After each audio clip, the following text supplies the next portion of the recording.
그들의 세상에서 당당히 조연을 외치다 라는 제목으로 오늘 말씀을 나누겠습니다. 현대사회는 모두가 주인공인 시대인 것 같습니다. 1인 방송도 참 많고 모두가 SNS 속에서 자신이 주인공이 된 삶을 자랑하고 있습니다. 자신의 삶을 전시하고 좋아요로 존재 가치를 확인하는 거대한 쇼윈도 장이 되어버린 것 같습니다. 그래서 미국에는 각 주마다 SNS를 청소년들이 사용하지 못하도록 제한하는 법들을 지정하고 있습니다. 청소년기 자아 정체성이 형성되어야 할 시기에 가짜 자아들을 구경하면서 너무 빨리 자존감의 상실과 낙심을 청소년들이 배우는 것을 미국에서 보호하기 위한 것입니다. 모두들 가짜 자아 속에 속아서 진짜 자아를 잃어버리고 있기 때문입니다. 교회 안에서도 이런 현상들이 침투해 있지 않나 생각해 봅니다. 내가 어떻게 쓰임받지? 나의 비전은 뭐지? 나는 어디에 있지? 나는 누구이지? 교회보다 예수님보다 내가 무엇을 하고 있고 내가 어떻게 쓰임받고 있는 나라는 주어가 더 이전보다 큰 소리로 교회 안에서도 들려오지 않나 생각해 봅니다. 하나님께 크게 쓰임받고 싶습니다 라는 기도의 주어는 하나님일까요? 나일까요?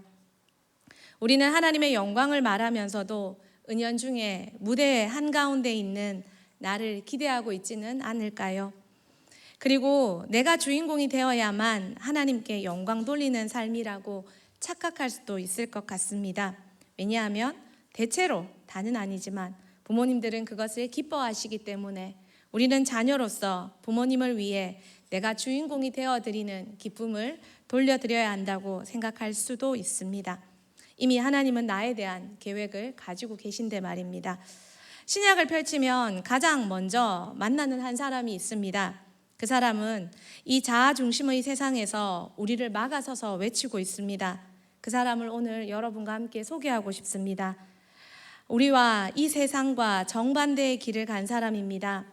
태어날 때부터 제사장 최고의 가문에 신앙의 금수저였지만 수백만 명이 따르는 인플루언서였지만 그러나 스스로 조연의 인생을 살아가고 소리로 사라진 사람, 바로 세례 요한입니다. 오늘 여러분과 함께 세례 요한을 만나러 가면 좋겠습니다. 만나볼까요? 네, 첫 번째입니다. 세례 요한, 그는 누구인가?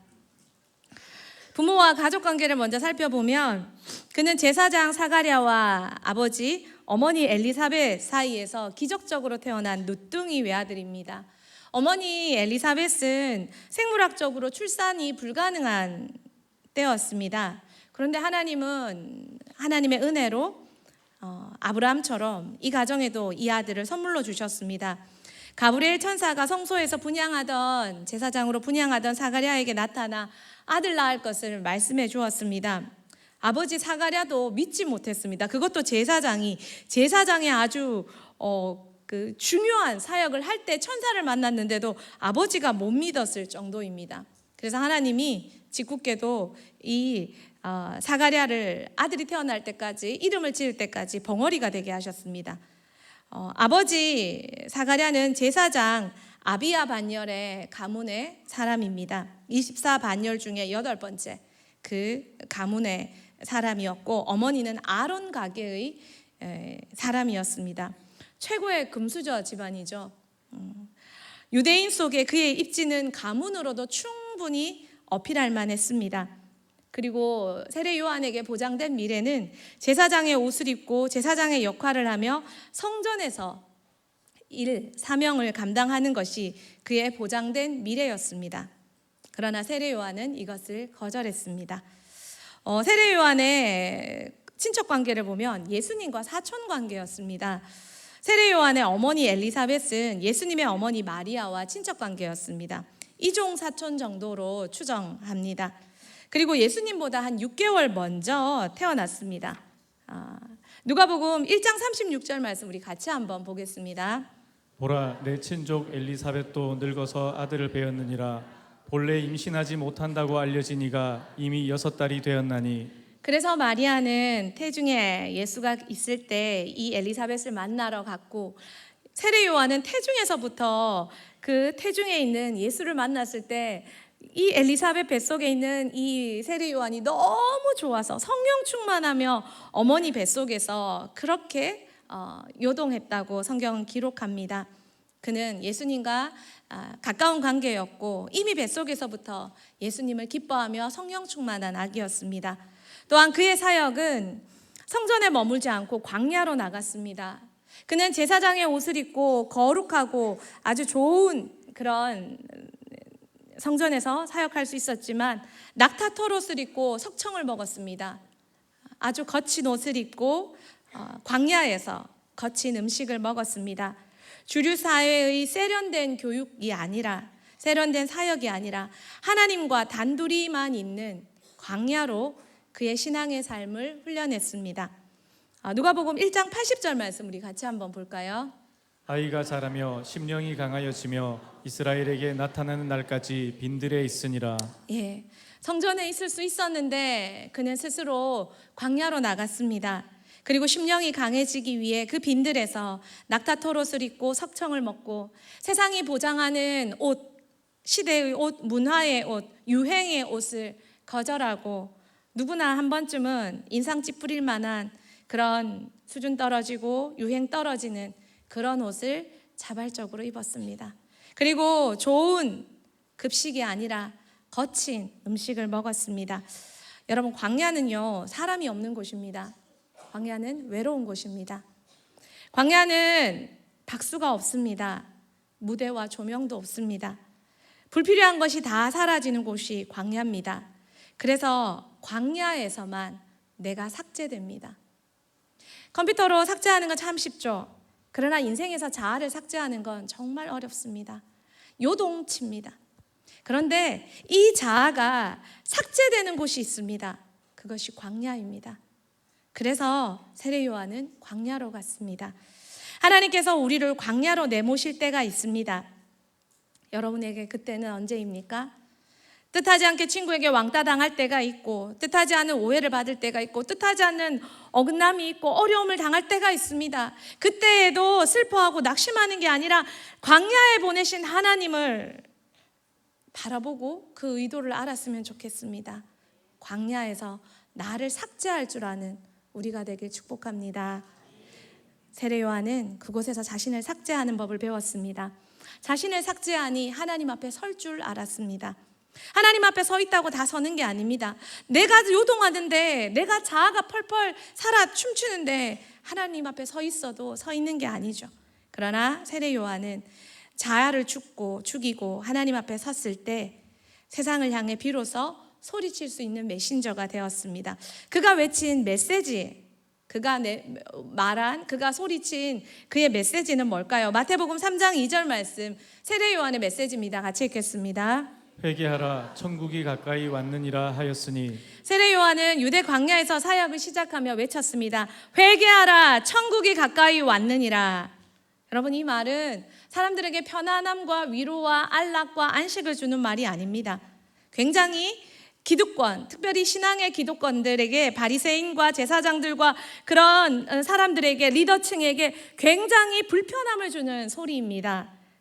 그리고 세례 요한은 그들의 비위를 맞추는 법이 없습니다. 종교 지도자들에게 이렇게 말했습니다. 독사의 자식들아. 그리고 호통을 쳤고, 최고 권력자 유대의 분봉왕인 헤롯에게는 그가 살아있는 동생의 아내를 빼앗았습니다. 그런데 이 뛰어난 율법학자요, 그렇게 신앙 좋은 제사장들과 바리새인들이 아무 말을 못했습니다. 그렇게 나쁜 짓을 했는데 그 유명한, 그 뛰어난 율법의 지식들이 왜 권력자 앞에서는 침묵했을까요? 그러나 세례 요한은 외쳤습니다. 헤롯에게 외쳤습니다. 그리고 그는 감옥에 가게 되었습니다. 회개는요, 방향을 바꾸게 하는 것입니다. 그는 사람들에게 편안하게 만드는 설교가 아니라 아파도 사람을 살리는 설교를 했습니다. 그 설교는 회개하라. 재미있는 건 세례 요한과 예수님이 메시지가 같다는 것입니다. 세례 요한이 순교를 당하고 사라질 때 예수님은 등단하셔서 이제 당신의 메시지를 외치기 시작했습니다. 예수님의 메시지도 마태복음 4장 17절에 보면 이렇게 나와 있습니다. 이때부터 예수께서 비로소 전파하여 가라사대 회개하라 천국이 가까이 왔느니라. 세례 요한이 사라진 그 시점부터 예수님은 당신의 시대를 여시는데 예수님의 메시지도 세례 요한의 메시지와 같았다는 것입니다. 그리고 세례 요한은 사람들에게 세례를 주었습니다. 그 유명한 그 목이 곧은 바리새인들조차도, 율법학자들조차도, 그리고 그 유대교의 그 고고한 유대인들이 세례 요한의 그 메시지에 마음이 찔려하며 그에게 나와 회개하고 세례를 받았습니다. 세례 요한이 있는 곳에 부흥이 일어났습니다. 그의 메시지는 힘이 있었고 수만 명의 인파가 광야로 몰렸습니다. 지금으로 치면 수백만 명의 대형 유튜버, 인플루언서가 된 것입니다. 사람들은 질문했습니다. 네가 혹시 메시아가 아닐까? 네가 혹시 메시아는 아니야? 라고 질문했습니다.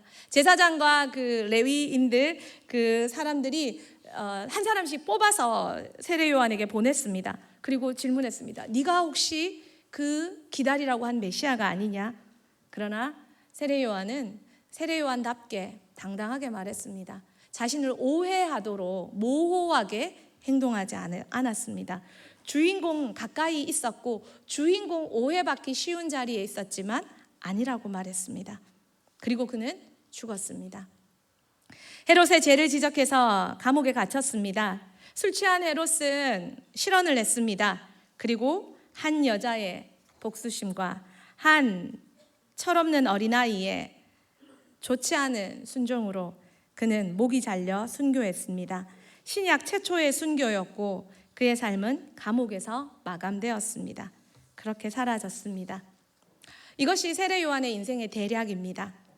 세례 요한 삶에는 거창한 것이 없었습니다. 기적이 없었습니다. 요한복음 10장 41절 말씀 같이 한번 보겠습니다.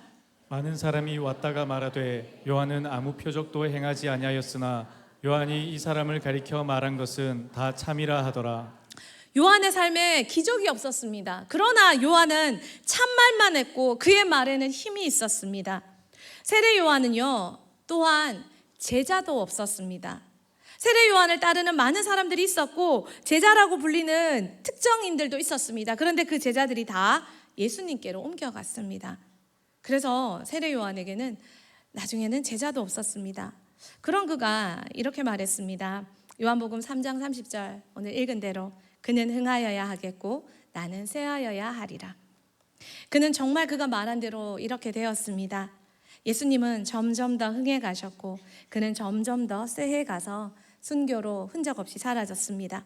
그러나 세례 요한은 자신의 인생을 슬퍼하거나 억울해하지 않았습니다. 왜냐하면 그는 확고한 자기 인생에 대한 자신에 대한 정체성이 있었기 때문입니다. 내가 누구이고 어디서 어떻게 살고 무엇을 해야 하는지 정확하게 아는 정체성. 그것이 그를 그 어려운 삶에서도 사라지는 삶에서도 당당하게 만들었습니다. 세례 요한의 정체성 뭔지 궁금하죠? 궁금하다 해줘. 궁금하죠? 그럼 알아볼까요? 제가 세 가지로 오늘 말씀을 나누겠습니다. 첫 번째입니다. 소리입니다. 요한복음 1장 23절 당신이 메시아입니까? 세례 요한이 이렇게 대답합니다. 우리 같이 읽겠습니다. 이르되 나는 선지자 이사야의 말과 같이 주의 길을 곧게 하라고 광야에서 외치는 자의 소리로라 하니라. 메시아입니까? 아니, 나는 소리야. 여러분, 소리의 역할이 뭡니까? 우리가 생각을 합니다. 이 생각을 전달해야지 하고 상대방에 전달하기 위해 공기를 진동해서 나는 소리를 냅니다. 소리를 만들어냅니다. 그러나 소리가 말씀은 아닙니다. 소리가 메시지는 아닙니다. 소리의 메시지를 담는 것입니다. 메시지가 끝나면 소리는 사라져야 됩니다. 메시지가 끝났는데도 계속 제가 오늘 19시에 설교가 끝났는데 여기 계속 서가지고 혼자 하고 있으면 그건 소음이죠. 소리에는 메시지가 담길 때 중요한 정보가 됩니다. 하지만 메시지가 끝나면 소리도 사라져야 됩니다. 소리의 운명은 메시지의 끝남과 동시에 멈추는 겁니다. 세례 요한은 자기가 메시지가 아니라는 걸 알았습니다. 자기는 말씀이 아니었습니다. 말씀은 누구십니까? 로고스는 누구입니까? 예수 그리스도. 예수 그리스도. 그래서 자기는 메시지가 아니고 말씀이 아니고 그냥 소리라고 말했습니다. 여러분, 이렇게 자기가 난 주연이 아니야, 조연이야, 난 아무것도 아니야, 난 한 거 없어 라고 말할 수 있는 것이 쉬운 용기일까요? 누구나 다 주인공 되고 싶고 주목받고 싶지 않을까요? 우리는 사역의 자리에서도, 예수님을 드러내야 되는 자리에서도, 그분이 보이셔야 될 자리에서도 때로는 소리인 걸 잊고 내가 말씀인 채 할 때가 있지는 않을까. 세례 요한은 우리에게 생각하게 해줍니다. 나는 소리야, 나는 소리야. 세례 요한이 소리였다면 저는 뭘까요? 두 번째, 세례 요한은 또 대답합니다. 당신은 뭐예요? 저는 신랑의 들러리입니다. 요한복음 3장 28절 29절 현대인 성경에서 이렇게 말합니다. 우리 집사님 한번 읽어주시겠습니까? 나는 그리스도가 아니라 그분 앞에 보내심을 받은 사람이라고 하지 않았느냐? 너희는 그것을 직접 들은 증인이다. 신부를 맞이하는 것은 신랑이지만 신랑의 친구가 곁에 섰다가 그의 음성을 듣고 크게 기뻐한다. 마찬가지로 나에게도 이런 기쁨이 넘치고 있다. 유대의 결혼 풍습은 신랑의 친구들이 결혼식을 다 도와줍니다. 사람들을 모아주고 분위기를 띄워주고, 심지어는 신랑을 이렇게 데려다가 신부에게 이렇게 신부를 만나게 해주는 그 역할까지 신랑의 친구들이, 들러리들이 합니다. 그런데 신랑의 들러리가 모든 일을 하고 신랑은 그 잠시의 시간에 그 정점에 나타나서 신부에게 인계받는 그 순간만 차지합니다. 그런데도 불구하고 결혼식의 주인공, 관심은 당연히 신랑의 들러리가 아니라 신랑에게 맞춰지는 것이 당연합니다. 세례 요한은 신랑이 나타나기 전까지, 예수님이 나타나기 전까지 손님들을 모았습니다. 하객들을 맞이했습니다. 하객들을 모아주었고 신부를 맞이하도록 예수님을 그 신부에게 인도해 주었습니다. 그리고 손잡게 만나게 해 주었습니다. 그리고 나서 자신은 사라지면서 말합니다. 나는 신랑 들러리야. 요한복음 28장 29절 말씀은요, 요한의 제자들이 요한에게 와서 이렇게 말했습니다. 선생님, 스승님, 당신을 따르던 사람들이 이제 예수님한테 가요. 예수님께 세례받으러 가고 예수님한테 점점 사람들이 모이고 있어요. 요한의 제자들이 자기 스승이 그 당시에 가장 부흥의 주인공이요, 가장 영적으로 잘 나가는 사람이었는데 그 어떤 그 모습들이 흩어지니까 요한의 제자들이 호들갑을 떨며 이렇게 이렇게 말할 때 요한이 한 말입니다. 신랑의 들러리는 신랑을 인도해주고 기쁘게 그 자리를 사라진다고. 나는 신랑 들러리다. 참 멋있죠. 그리고 세 번째로 요한은 등불입니다. 우리 요한복음 1장 8절 현대인의 말씀입니다. 우리 다 같이 한번 보겠습니다. 그는 빛이 아니었으며 다만 이 빛에 대하여 증거하러 온 것뿐이었다. 요한에 대한 말입니다. 빛은 예수님입니다. 요한은 빛이 아니고 등불. 여러분, 태양이 떠올랐습니다. 날이 밝았습니다. 가로등을 왜 끕니까? 켜도 됩니다. 소용이 없습니다. 태양이 떠오르면 별빛도 달빛도 소용이 없습니다. 그래서 숨어버립니다. 가로등도, 밤에 그렇게 요긴했던 램프도, 손전등도 다 소용이 없습니다. 예수님이 빛으로 오셨습니다. 세례 요한은 자신이 아무것도 이제 비출 것이 없다는 걸 알았습니다. 예수님도 말씀하십니다. 내가 빛이고 세례 요한은 등불이라고. 맞습니다. 그래서 세례 요한은 스스로 자신의 불을 꺼버렸습니다. 내 사명을 다했기 때문에. 세 가지 이미지의 공통점은 무엇입니까? 세례 요한은 모두 다 조연이었다는 것입니다. 그리고 그는 예수 그리스도가 주인공 되심을 확실하게 드러내는 사람이었습니다. 조연의 최고 역할은 주인공을 돋보이게 하는 것입니다. 자신의 인기와 영향력이 줄어드는 걸 세례 요한은 결코 실패로 보지 않았습니다. 오히려 내가 잘했기 때문에 예수님이 더 드러나시고 내가 너무나도 조연의 역할을 잘했기 때문에 나는 조금씩 사라진다고 그는 생각했던 것입니다. 그리고 예수님이 이렇게 드러나는 걸 자신의 사역의 성공으로 보았습니다. 교회에 어떤 사람이 필요할까요? 세상은 드러나는 사람을 좋아합니다. 매력 넘치고 사람을 모을 줄 알고 즐겁고 기쁘게 해줄 줄 알고 내 마음을 만족시켜주는 그런 사람들을 좋아합니다. 하지만 교회도 그래야 될까요? 예수를 잘 드러내줄 줄 아는 사람, 교회가 잘 드러내지도록 해주는 사람, 그리고 드러나야 될 사람들, 드러나면 살 수 있는 사람들, 그 사람들을 드러내줄 줄 아는 사람. 주인공만 있으면 연극은 성공할 수 없습니다. 최고의 연출가 되시는 하나님께서는 각 삶에 맞게 배역을 맡기셨습니다. 가장 잘 수행하는 사람은 그 역할을, 맡겨진 역할에 잘 감당하는 사람입니다. 주인공이면 주인공의 역할을, 조연이면 조연의 역할을, 엑스트라 1, 2, 3면 1, 2, 3에 맞는 역할을, 조연이지만 꽉 찬 주인공으로 산 사람, 그 사람이 바로 세례 요한입니다. 여러분에게 하나님이 맡기신 인생, 맡기신 역할은 뭔 것 같습니까? 모르긴 몰라도 지금은 학생이고, 지금은 엄마고, 지금은 아빠고, 지금은 어떤 모습이고, 그 속에서 내가 그 역할을 하나님을 비춰가며 예수님이 드러나도록, 그리고 주변에 맡기신 사람들이 살아나도록 그 역할을 잘 해내줄 수 있는 사람, 그 사람 옆에만 가면 내가 주인공처럼 느껴지게 만들어주는 사람, 그런 수준 높은 세례 요한과 같은 조연, 그 조연이 제가 되고 여러분이 되고 우리가 되길 축복합니다. 세 번째로 세례 요한은요, 점점 쇠하여 간 사람입니다. 그는 자기가 누구인지 정확하게 알았기 때문에, 어떤 존재로 살아야 되는지 알았기 때문에 겸손과 정직함으로 살았습니다.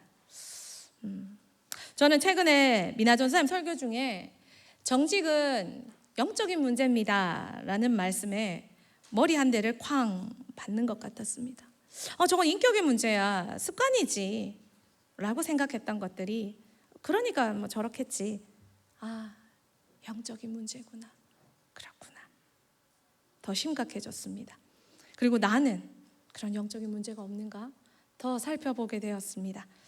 세례 요한은요, 싸울지언정 정직했습니다. 하나님 앞에, 사람 앞에. 그리고 자기 역할을 벗어나지 않은 겸손함을 가졌습니다. 영적인 사람이겠죠. 세례 요한은요, 첫 번째로 높아지는 걸 거절했습니다. 높임을 거절했습니다. 주의 일을 하고 놀라운 일들을 하면, 주의 일을 열심히 하다 보면 사람들이 집중하게 됩니다. 왜냐하면 복음에는 능력이 나타나서 그 복음을 위해 일하는 사람도 함께 그 복음처럼 복음과 함께 주목받게 되어 있습니다. 제자들도 그랬습니다. 12제자들이 예수님이 떠나시고 나서 열심히 복음을 전하자 예수님과 같은 기적들이 나타났습니다. 그러자 사람들이 제자들에게 몰렸습니다. 베드로에게 와서 사람들이 절했고, 바울과 바나바에게 와서 사람들이 칭송하며 높였습니다. 그때 제자들이 어떻게 반응했는 줄 아십니까? 우리 사도행전 10장 25절 26절, 사람들이 베드로에게 와서 그 기적을 보고 절을 하자 베드로가 이렇게 말했습니다. 같이 읽읍시다. 마침 베드로가 들어올 때에 고넬료가 맞아 발 앞에 엎드려 절하니 베드로가 일으켜 이르되 일어서라, 나도 사람이라 하고. 베드로가 세례를 주러 고넬료 집에 갔을 때 고넬료가 보고 너무 기뻐서 절을 하자 거절하며, 나도 사람이다, 너와 성정이 같은 사람이다. 더 큰 일, 바울과 바나바가 놀라운 기적을 일으키자 사람들이 그를 막 신으로 삼으려 하고 칭송하자 바울과 바나바는 더 적극적으로 이렇게 말합니다. 사도행전 14장 14절에서 15절 말씀 같이 읽겠습니다. 두 사도 바나바와 바울이 듣고 옷을 찢고 무리 가운데로 뛰어들어가서 소리질러 이르되 여러분이여 어찌하여 이러한 일을 하느냐, 우리도 여러분과 같은 성정을 가진 사람이라. 여러분에게 복음을 전하는 것은 이런 헛된 일을 버리고 천지와 바다와 그 가운데 만물을 지으시고 살아계신 하나님께로 돌아오게 함이라. 살아계신 하나님께 돌아오려고 우리가 이 사역을 하는데, 이 사명을 감당하는데, 그래서 사도 바울은 녹도 보수도 받지 않았어요. 정말 텐트 메이커로서 정말 하나님께 누가 되지 않으려고 정말 그 마음으로 사역을 했어요. 살았어요. 그런데 사람들이 자기를 높이니까 얼마나 죄스러워하며, 왜요? 우상이 되는 거잖아요. 우상에는 심판과 저주밖에 없습니다. 베드로도 바울도 바나바도 철저하게 거절했습니다. 세례 요한은요, 더합니다. 그는 구약의 마지막 선지자요, 신약의 첫 선지자입니다. 그러나 정말 그는 정확하게 자기 자리를 이탈하지 않았고 모든 영광을 예수께로 돌렸습니다. 단 한 번 감옥에 갇혔을 때 정말 저 이가, 그 오실 이가 맞는가 하고 제자들에게 당신이 그 이가 맞습니까? 하고 한 번 질문한 것. 감옥에 있고 여러 가지 힘들었을 때, 그 광야를 누비던 사람이 감옥에 있었을 때 낙타토롯 입고 석청 먹으면서 그렇게 하나님 안에서 자유롭게, 사람 눈치는 안 봐도 하나님 함께 자유롭게 살았던 사람이 감옥에 갇혔을 때 얼마나 답답했을까요? 그때 세례 요한이 한 번 제자들에게 시켜서 예수님께 보내서 당신이 그 이가 맞습니까? 그렇게 한 번 질문한 것 외에는 그 세례 요한은 단 한 번도 예수님에 대해서 자기 자신을 이탈하지 않고 모든 칭송과 높임을 거절했습니다. 나는 은근슬쩍 기뻐하고 쓱 주머니에 넣은 칭송은 없을까? 칭찬은 없을까? 아닌데 하며 그렇게 크게 부인하지도 않은, 그리고 은근 기대한 내 모습은 없는가? 세례 요한은 신약을 읽으면서 만나면 만날수록 더 나를 돌아보게 만들어 주었습니다. 두 번째, 세례 요한은 쇠함을 선택했습니다. 요한은 더 나아가서 자신의 삶이 점점 쇠하도록 만들었습니다. 이젠하임의 재단화가 있습니다. 마티아스 구레네 빌트라는 화가가 그린 그림입니다. 굉장히 유명한 그림이라고 합니다. 저 그림의 한켠에 세례 요한이 있습니다. 좀 보이십니까? 그런데 칼바르트 신학자가 이 그림을 두고 이렇게 해석했습니다. 세례 요한의 저 가리키는 손가락이 보통 사람들보다 훨씬 길게 그려졌다고 합니다. 세례 요한은 그림에서조차 자기 자신을 주목하게 하는 게 아니라 손가락으로 예수 그리스도를 가리키며 손가락으로서도 자기 정체성을 드러낸 사람이 세례 요한이다. 큰 그림 한번 보여주시면, 다시 보여주시면, 저 가쪽에 양과 함께 서 있는 세례 요한, 그 세례 요한은 그냥 서 있지 않고 손가락을 가리키며 예수 보라고, 자기 보지 말라고, 예수 보라고. 그림에서도 예수를 가리키는 그것이 세례 요한의 정체성이었다라고 칼바르트는 이 그림을 그렇게 해석했다고 합니다. 여러분 손가락 한번 내보세요. 하늘 한번 가리켜보세요. 하나님 보라고. 우리 평생 이렇게 살아야 됩니다. 나 좀 보라고, 엄마 나 좀 봐, 나 봐봐. 우리 어린 친구들 5살 4살 되면 엄마 TV 앞에 거실 한가운데 가서 나 봐봐, 나 오늘 어린이집에서 이거 배웠고 이거 불렀고 이거 했고, 아빠 딴 데 보면 또 가서 얼굴까지 이렇게 얼굴 자기 앞에 딱 갖다 대고 나 봐봐. 이게 인간의 본능입니다. 가르쳐서가 아니라. 여러분도 그랬죠? 그러면서 윤 목사님 흉내, 모든 싱어들 흉내 다 냈죠? 그런 시기 다 있었죠. 전도사님 흉내도 내고 목사님 흉내도 내고, 그죠? 무궁화 꽃이 피었습니다 하면 무궁화 꽃이 정 목사님 흉내 냅니다 하면 애들이 와! 막 이러고.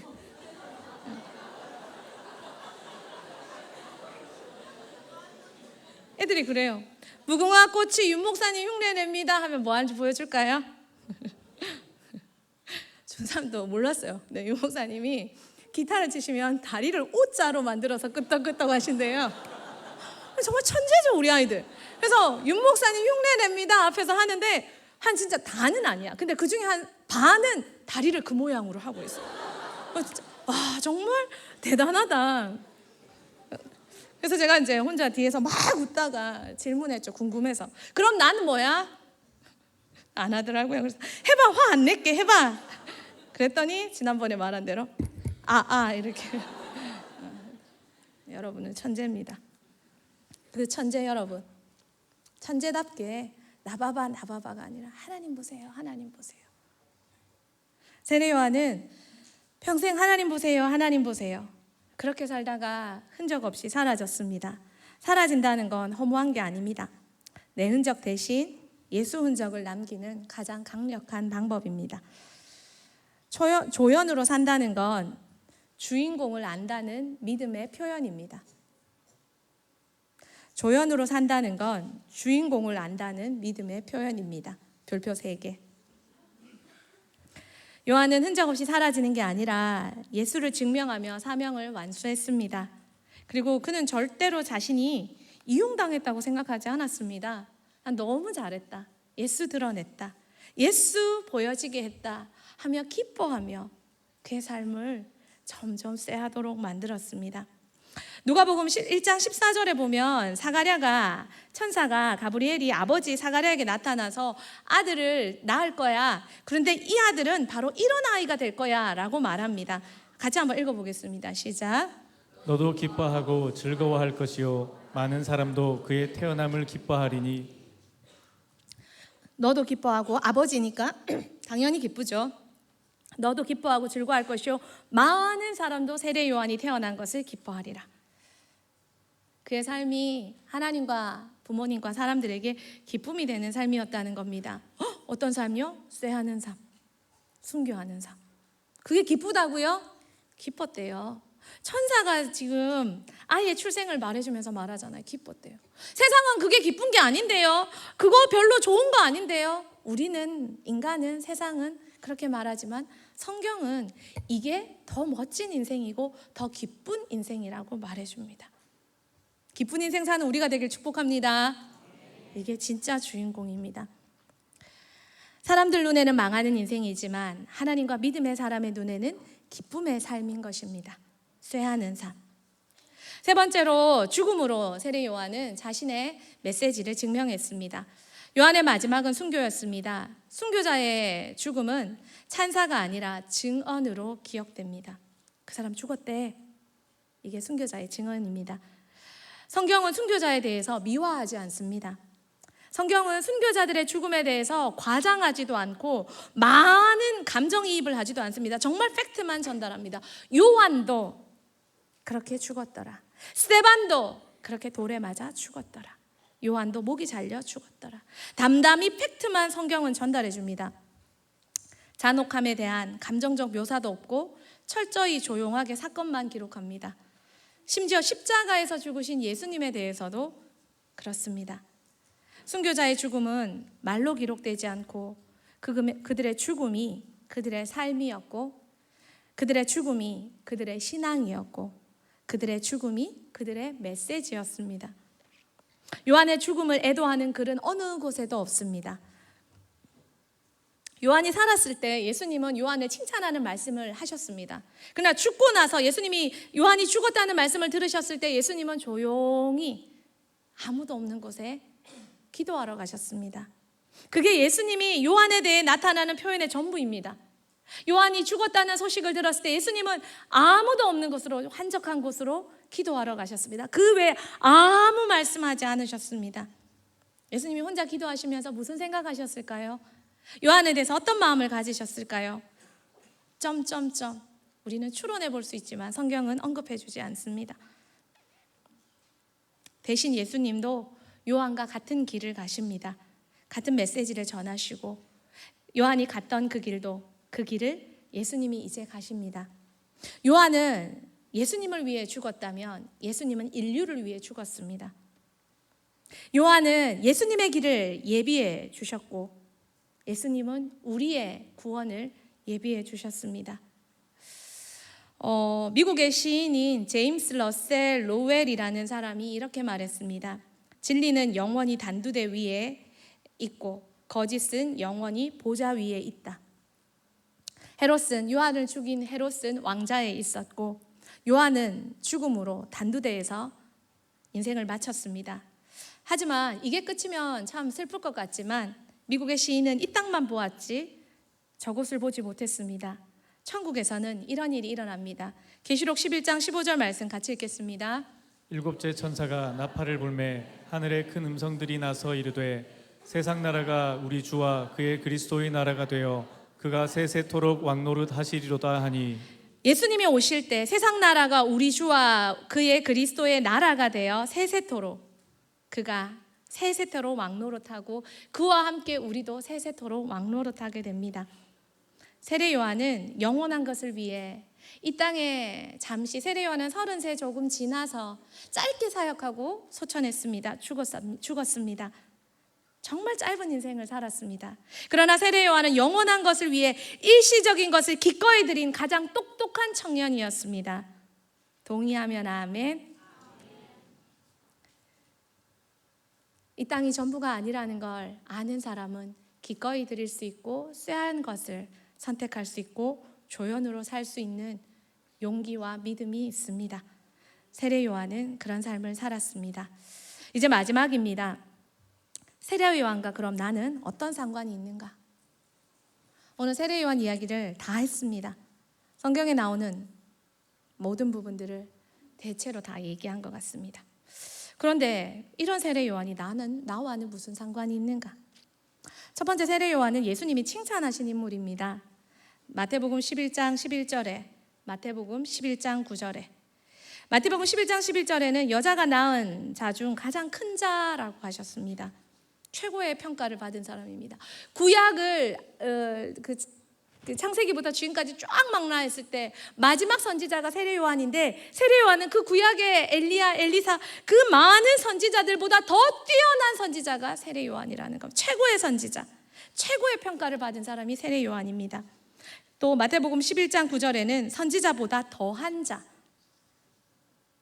선지자들은 하나님의 말씀만 전했어요. 그러나 세례 요한은 예수님을 직접 소개한 사람, 선지자보다 더 뛰어난 사람이 세례 요한이라는 칭찬을 받았습니다. 최고의 칭찬을 받은 사람이 세례 요한입니다. 여러분, 예수님께 이런 칭찬을 받았다면 우리가 누구를 쫓아가야 되겠습니까? 칭찬받은 사람 쫓아가야 되지 않겠습니까? 그렇다면 세례 요한 우리와 무슨 상관이 있습니까? 쫓아가야 될 우리의 믿음의 모델이라는 겁니다. 두 번째는요, 그럼에도 불구하고 마태복음 11장 11절에 이런 말씀이 있습니다. 이 말씀 같이 한번 먼저 볼까요? 마태복음 11장 11절 말씀 시작. 내가 진실로 너희에게 말하노니 여자가 낳은 자 중에 세례 요한보다 큰 이가 일어남이 없도다. 그러나 천국에서는 극히 작은 자라도 그보다 크니라. 천국에는 더 귀한 사람들이 있다는 거예요. 세례 요한 이 땅에서 구약에서 너무너무 귀하고 큰 선지자인데 천국에는 그보다 더 귀한 사람들이 있다는 거예요. 왜 그럴까요? 왜 그럴까요? 여러분, 세례 요한은 예수님을 소개한 귀한 사람이지만 예수님의 십자가를 세례 요한은 경험했습니까? 경험하지 못했습니까? 경험했습니까? 경험하지 못했습니까? 맞아요. 세례 요한은 예수님보다 먼저 죽었기 때문에 십자가와 부활을 경험하지 못했습니다. 천국은 예수의 십자가를 믿고 부활을 경험한 사람들, 물론 이전의 사람들도 이전의 방법으로 십자가와 부활을 하나님께서 합당하게, 그러나 또한 우리에게는 십자가와 부활을 경험하고 천국에 가고 그곳에서 십자가와 부활을 경험한 더 위대한 사람들이 천국에 더 많이 있다는 거예요. 우리는 세례 요한보다 더 귀한 것은 예수 이후로, 세례 요한 이후로, 예수 이후로 우리는 십자가를 경험했고 십자가를 들었고 십자가를 만났고 부활을 듣고 부활을 경험한 사람, 더 큰 것을 경험한 사람이 세례 요한이 아니라 우리라는 겁니다. 그러므로 우리는 세례 요한보다 더 큰 일도 감당할 수 있습니다. 예수님이 십자가와 부활을 경험하시고 예수님 떠난 자리에 예수님을 대신해서 성령님이 오셨기에 그 성령님과 함께 우리는 세례 요한보다도 더 큰 일도 할 수 있는 사람이 될 수 있다는 겁니다. 아멘. 그래서 성경은 세례 요한도 귀하지만 천국에는 더 귀한 사람도 많이 있다고 말해줍니다. 그리고 우리는 세례 요한보다 더 귀한 사람이 되어서 그보다 더 큰 일을 하고 천국에 가는 사람이 되어야 합니다. 십자가를 받습니다. 믿었습니다. 부활을 받습니다. 경험했습니다. 믿었습니다. 이렇게 큰 복을 받은 우리가 이 땅이 전부인 줄 알고 사람의 주목이 전부인 줄 알고 사람의 칭찬이 전부인 줄 알고 그것만 추구하며 사는 인생이 되면 되겠습니까? 정말 십자가를 믿고 부활을 믿는다면 거기에 합당한 세례 요한도 뛰어넘고 예수님도 그랬잖아요. 나보다 더 큰 일도 하리라. 예수님도 뛰어넘어 성령과 함께 천국에서 더 큰 자가 되는 저와 여러분 되길 축복합니다. 마지막 세 번째로, 세례요한과 나는 무슨 상관이 있습니까? 시대를 거스를 세례요한이 필요합니다. 자아중심적인 세상은 점점 더 심해지는 것 같습니다. 다음 세대는 주목받지 못하면 병이 걸릴 것 같은 모습을 하고 있습니다. 그러나 이 시대에 주인공 되려는 사람이 필요한 게 아니라 세례요한과 같은 복음 앞에 조연될 줄 아는 사람이 필요합니다. 대흥교회 제자비전 아카데미 모토 말씀 누가복음 1장 80절 한 번 더 띄워줄 수 있나요? 누가복음 1장 80절 말씀. 제자비전 아카데미의 모토 말씀입니다. 이런 자가 되라고 우리는 끊임없이 들어왔습니다. 대흥교회 세례요한과 친한교회입니다. 같이 한번 읽어볼까요? 아이가 자라며 심령이 강하여지며 이스라엘에게 나타나는 날까지 빈들에 있으니라. 아이가 자라며 심령이 강해져야 이 시대를 이길 수 있습니다. 그런데 이 아이는 이스라엘에 나타나는 날, 공생의 그 사역이 시작되는 날까지 광야에 있으면서 그 사명을 준비했습니다. 세례요한과 같은 교사가 필요합니다. 사람의 주목이 아니라 하나님의 주목을 따낼 줄 아는 교사가 필요합니다. 왜 사람 소리에 그렇게 귀 기울입니까? 나한테 뭐라 하는가 너무 신경 쓰입니다. 왜 그렇게 신경 씁니까? 내가 사람의 눈을 너무 많이 의식하고 사는 연예인이라고 착각하고 있진 않을까요? 하나님께는 종이 필요합니다. 세례요한과 같은 조연이 필요합니다. 그것도 뛰어난 조연이 필요합니다. 대흥교회 세례요한을 키우는 교회입니다. 다음 세대 세례요한으로 세워야 되는 교회입니다. 세례요한이 되어야 되는 사명이 있고 키워야 되는 사명이 있습니다. 사역과 삶의 주어를 나에서 예수 그리스도로, 교회로, 복음으로 바꾸지 않으면 결코 세례요한은 될 수 없습니다. 나에게 집중된 시선을 거두고 하나님께로 시선을 집중해야 합니다. 내가 아픈데, 내가 힘든데, 내가 싫은데, 내가 어떻게 했는데, 내가 어떻게 했는데, 내가 어떻게 살았는데, 내가 얼마나 헌신했는데, 내가 그랬는데, 그러니까 미치는 거죠. 그러니까 미치는 거죠. 여러분 언제까지 나를 믿고 살았습니까? 예수님이 그러라 했습니까? 사람들이 좋아요에 미쳐가고 있습니다. 하트 하나에 인생을 겁니다. 그리고 그런 사람들은 다 아픕니다. 사람의 소리에 귀 기울이는 사람은 세례요한이 될 수 없습니다. 인적인 드문 광야에서 자신을 삭제하고 그분께 집중할 줄 아는 세례요한의 영성을 가진 사람이 필요합니다. 마지막으로 하나님의 영광을 위해, 교회를 위해 기꺼이 박수 쳐주며 자신은 들러리로서의 기쁨을 만끽할 수 있는 그 사람이 필요합니다. 그 사람이 되어보시지 않겠습니까? 예수면 충분합니다. 하나님 영광 받으시면 충분합니다. 나는 그 세례요한이 되겠습니다.